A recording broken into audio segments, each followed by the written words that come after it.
देख रहे हैं आज बिहार का यह खास कार्यक्रम और इस खास कार्यक्रम के माध्यम से मैं मौजूद हूँ बरौनी में, जो कि बरौनी कहा जाता है कि रामशरण शर्मा त्यागी जी की जन्मभूमि रही है। प्रसिद्ध इतिहासकार रहे हैं वहाँ के एक ऐसे लाल जो कि चंद्र प्रकाश जी उर्फ आनंद जी, जिन्होंने अपने मन में दृढ़ संकल्प लेके चले हैं, जो गांव को अलग जगाना है, गांव को एक नए आयाम देना है। असल बहुत सारे कार्यक्रम चल रहे हैं, इसी बीच में आपका सिलाई कटाई का प्रशिक्षण जगह जगह हर एक पंचायत में आपने टेहरा विधानसभा के अंतर्गत लाए हैं और टेहरा विधानसभा काफी हॉट सीट माना जाता है। क्या कहना चाहेंगे?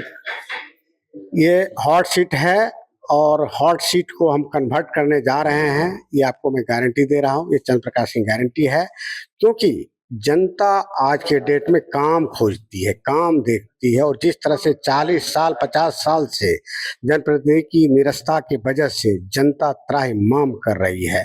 जब भी जहां जाता हूं, किसी पंचायत में जाता हूं, तो आवाज यही उठती है कि सभी तो आते हैं और चले जाते हैं, क्या आप भी आके चले जाएंगे? तो मैं उनको बताता हूं कि मैं लगभग 94 से समाज सेवा में लगा हूं, जन सेवा में लगा हूं और काम करने का मादा रखता हूं, काम करके दिखाता भी हूं और दिखा भी रहा हूं। लगभग 8 साल से तो मेधा प्रतियोगिता करा रहा हूं, उसमें बड़ा से बड़ा इनाम देता हूं शिक्षा का अलग जगाने के लिए, और शिक्षा का अलग जग भी चुका है, नीति आयोग ने इसको सराहा भी है। और मैं इसी मादा पे चल रहा हूँ। ये हॉट सीट जो है कन्वर्ट होने जा रहा है, ये मैं आपको गारंटी दे रहा हूँ। सर, बहुत सारे कार्यक्रम आपके चल रहे हैं और इसी बीच आपने एक नया आयाम महिलाओं के लिए एक रोजगार सृजन करने के लिए, उन्हें एक ट्रेंड करने के लिए वो स्वावलंबी बने, इसके लिए आपने सिलाई कटाई का प्रशिक्षण का हर एक पंचायत में आयोजन किया। इसके पीछे क्या कारण है और कहाँ से आपके मन में ये आइडियाज है? सबसे पहले तो निरक्षरता की बात कर लूं। जो भारत में बिहार एक ऐसा राज्य है जो बीमारू राज्य में घोषित है। दूसरी बात, निरक्षरता में ये अव्वल है, सबसे टॉप पायदान पे है, नंबर 1 पायदान पे है। और किसी भी राज्य से आप तुलना कर लें तो ये सबसे नीचे पायदान पे है, समझे। और एक तो निरक्षरता सबसे बड़ी बात है। दूसरी बात है कि अपने यहाँ के मजदूर यहाँ से दूर पलायन करते हैं, दूसरे राज्यों में जाते हैं, दिल्ली, मुंबई, कलकत्ता, मद्रास, चेन्नई, हैदराबाद और यहाँ तक कि कोलकाता भी और अन्य शहरों में जाते हैं, चंडीगढ़ में जाते हैं और मजदूरी करने जाते हैं। उसका क्या वजह है? उसका एक ही वजह है, यहाँ पे रोजगार सृजन नहीं है। दूसरी बात, इंडस्ट्री यहाँ तो तमाम भरे हैं, खास करके बेगूसराय की बात कर रहा हूँ, लेकिन डोमिसाइल रिस्ट्रिक्शन नहीं है, जिसकी वजह से 80% से ऊपर बाहर के लोग यहाँ पे रोजगार पाते हैं। अपने यहाँ 20% या उसके नीचे ही पाते हैं या उससे कम ही पाते हैं। तो बेरोजगारी तो बढ़ रही है और अंधाधुंध रूप से बढ़ रही है, बहुत जबरदस्त रूप से बढ़ रही है। इसका उपाय होना चाहिए। इसका कैसे उपाय हो, इसके ऊपर मैंने मंथन किया। लोग बोलते हैं या जनप्रतिनिधि बोलते हैं कि स्वरोजगार उत्पन्न करेंगे, पलायन रोकेंगे, ये सब बातें जो है उनके जहन में है, लेकिन कैसे करेंगे उनको खुद नहीं पता है। लेकिन हमें बहुत सारे विजन हमारे पास हैं, क्योंकि हम मेहनती आदमी हैं, काम करते रहे हैं और जनता देख रही है कि हर क्षेत्र में जहाँ हाथ डालता है वहाँ इनका जो सो कारगर होता है, सफल होता है। तो उसी क्षेत्र में महिला सिलाई कटाई प्रशिक्षण केंद्र में खोला हूँ। लगभग 7 जगह पे तो खुल चुका है और आज 4 जगह पे इनोग्रेशन हो रहा है, फिर से 4 जगह खुल रहा है, जिसमें चकबल एक है, बरौनी जो आपका सोकहारा है वहाँ पे एसबीआई के पास में, दूसरा है, तीसरा पिपरा है और चौथा आलापुर है। आज 4 जगह पे जो रोजगार सृजन की बात है या सिलाई कटाई प्रशिक्षण की बात वो होने जा रही है। मैं ये कहना चाह रहा हूँ कि ये क्यों शुरू कर रहा हूँ, क्या वजह है, ये जनता को जानना चाहिए। लगभग जो जनता जान रही है वो तो बहुत खुश है, उसको समझ में आ रहा है कि नहीं, कोई योद्धा आया है, कुछ करके दिखाने की बात करता है और करके दिखा रहा है।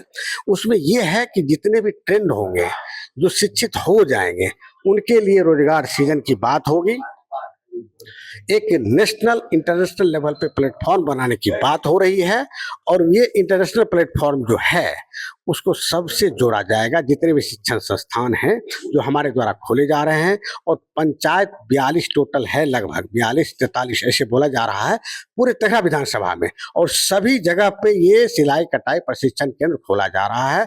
और आपको बताते चले, कहीं 200, कहीं 300, कहीं 400, कहीं 100, कहीं 150, कहीं 50, कहीं 60, इस तरह से महिलाएं जो रही हैं और बहुत तीव्र गति से इजाफा हो रहा है जनसंख्या में, जो जुड़ना चाह रहे हैं हमारे साथ में शिक्षण के लिए। और सब जो है काफ़ी खुश नज़र आ रहे हैं कि हम जो है ट्रेंड हो जाएंगे, हमें जॉब भी मिलेगा और जॉब से जोड़ने का जो प्रक्रिया है वो चालू है। जो ट्रेंड है उसको एक अलग कर देंगे और उनको रोजगार सृजन की बात जो है हम कर देंगे। जो तैयार करेंगे उन प्रोडक्ट को मैं मार्केट में डाल दूंगा और मार्केट से जो पैसे आएंगे, इनकम आएंगे, वो सारे महिलाओं में बांटा जाएगा। ये रोजगार सृजन की दिशा में एक मील का पत्थर साबित होने वाला है, ये अहम कदम होने वाला है। सर, जैसे जैसे मौसम का टेम्परेचर बढ़ते जा रहा है, चुनावी गर्मी भी का टेम्परेचर भी बढ़ते जा रहा है। देखा जा रहा है कि कन्हैया कुमार भी अपनी यात्रा कर रहे हैं, कांग्रेस से कन्हैया कुमार यात्रा कर रहे हैं, प्रशांत किशोर जी अपनी यात्रा कर रहे हैं, तो इसको किस रूप में आप लोग देखते हैं? देखिए, यात्राएं तो चलती रहेंगी, पहले भी चुनाव हुआ है और यात्रा किए हैं, लेकिन जीतने के बाद में क्या हुआ सबको पता है। जनता को परिणाम की बात पता है कि परिणाम क्या हुआ। जो नेता आते हैं, अभिनेता आते हैं या जनप्रतिनिधि आते हैं, आके चले जाते हैं। जो पिछला हाल फिलहाल जो प्रतिनिधि हैं, उनके बारे में मैं सर्वे किया कि कितनी बार आए और कितना काम हुआ है, तो पता चला कि कोई काम नहीं हुआ है। आए और चले गए, चेहरा भी याद नहीं, 4-5 साल हो गया आए हुए। इस तरह से बात चलती है। और इवन इफ जो दूसरा भी प्रतिनिधि हैं या पहले वाले भी हैं, छोड़िए, एक जो निरक्षरता है उस पे भी उन्होंने कोई भी अटैक नहीं किया कि चलो निरक्षरता को साक्षर बनाना है, 100% साक्षर बनने का मादा रखते हैं, इसको कैसे हम आगे बढ़ाएंगे, इसकी भी तैयारी उन्होंने नहीं की है। तो क्या आएंगे, प्रचार करेंगे और बहुत बड़ी बड़ी बातें करेंगे, जनता खुश हो जाएगी, खुश होकर के उसको वोट देगी और बाद में परिणाम वही होगा जो अभी तक देखा जा रहा है। अक्सर क्या विधानसभा वासियों से क्या संदेश रहेगा आखिरी में? अभी नवरात्रा का समय चल रहा है, तो क्या संदेश देना चाहिए?